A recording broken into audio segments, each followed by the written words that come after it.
मनीषी, ये रोवर और ये लैंडर क्या हमारे पास वापस नहीं आएगा? नहीं, ये अब वहां पर लैंड कर गए हैं। देखिए, इस वापस आने के लिए हमें फ्यूल चाहिए। सारा पूरी जितनी भी मैथमेटिक्स है ना इसके पीछे, वो फ्यूल की है।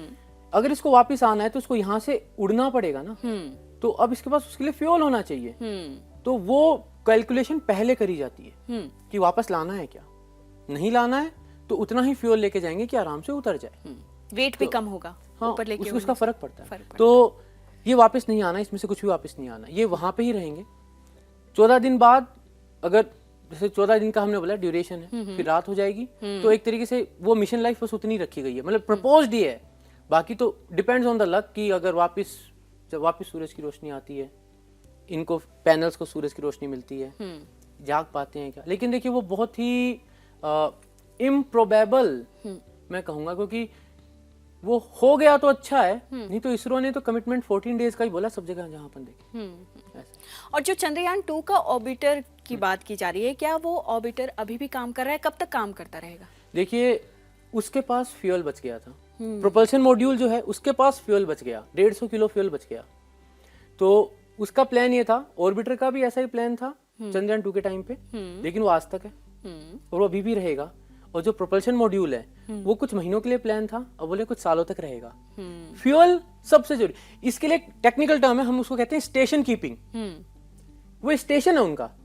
और चांद जो है वो नोटोरियस है, चांद की ग्रेविटी गड़बड़ है, वो डावाडोल होता है। और चांद और धरती आपस में एक खींचतान में भी होते हैं, उसको टाइडल फोर्सेस कहते हैं। टाइडल लॉकिंग है इन दोनों की। हमें चांद का एक ही फेस दिख रहा है लाखों सालों से, दूसरे का तो पता ही नहीं हमें कैसा है। दूसरे के लिए हमने भेजा चंद्रयान 3। तो वो जो ऑर्बिटर है, हाँ। वो तो सब कुछ ही उसने नाप लिया। हाँ। सब कुछ नाप लिया, क्योंकि चारों तरफ घूम रहा है।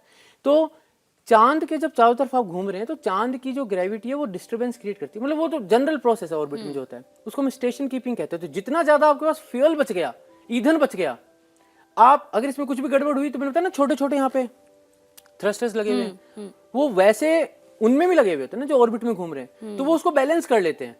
जब फ्यूल खत्म हो जाता है तो हम उसके लिए वर्ड यूज करते हैं डीकमीशनिंग। तो या तो हम उसको डीकमीशन कर देते हैं कि भाई ठीक है, आपका कार्यक्रम पूरा हुआ, कार्यकाल खत्म, तो आप यहाँ से हट सकते हैं, ऐसा है। तो वो अभी उनके पास है, समय है, ऑर्बिटर जो है चंद्रयान 2 का और प्रोपल्शन मॉड्यूल दोनों। तो ये 14 डेज बाद ये शांत हो जाएंगे, क्योंकि इनके पास पावर नहीं रहेगा। लेकिन अगर ये जागे तो वो दोनों तैयार रहेंगे इनसे कम्युनिकेट करने के लिए और हमें बताने के लिए। वो हमारा बोनस होगा। वो बोनस होगा। हाँ। ये डायरेक्ट भी कम्युनिकेट कर सकता है धरती से, तो वो बोनस में ही आएगा जो है 14 डेज के बाद। फिर 14 दिन की रातें होंगी, यानी 29वें दिन अगर ये जाग गए तो फिर से सेलिब्रेशन हो जाएगा।